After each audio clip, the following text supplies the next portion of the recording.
20 लाख टंकार गंजेई जबत जड़े गिरफ। गजपति जिला मोहना थाना सिकुली पदर निकटू 2 क्विंटाल 10 किलो गंजेई जबत करिछि मोहना पुलिस।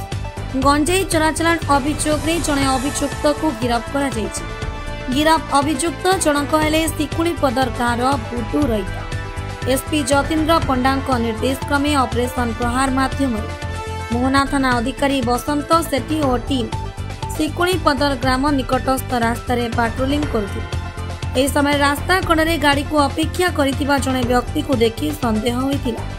परे व्यक्ति को अटकाई जांच करथिले। तांको निकटरू 7टी बस्तारू 2 क्विंटाल 10 किलो गंजेई जबत करिछि पुलिस। जबत गंजेईर मूल्य 20 लाख टंका हेबो बोली पुलिस पक्षरु सूचना। हमरो ए जो ऑपरेशन प्रहार चलीछि सेही अभियान रे मोहना थाना तरफरु काली जेतेबेले दिन बेले पेट्रोलिंग करा जाउतला आईआईसी एवं अन्य स्टाफ माने पेट्रोलिंग करथुवा समय रे गोटे खबर पाइथिले।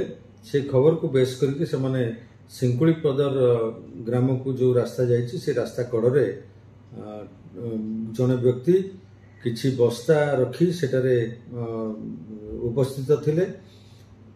हठात पुलिस को देखि से दौड़िबा को आरंभ करथिले। तेणु पुलिस कर्मचारी ताकू चेज करके ताकू धरिबार सक्षम होइतिले। तापरे से बस्ता गुड़िकर गंजेई थिबार देखा जाइथिला। ओजन करिबारे से गंजेई 2 क्विंटाल 20 केजी ओजन होइतिला। से गंजेई को जबत करा जाइथिला एवं जो व्यक्ति से सब को बिकिबा पई योजना करुथिले एवं अपेक्षा करुथिले कोनोसी क्रेतांक पई तांको मध्य गिरफ कराइछि।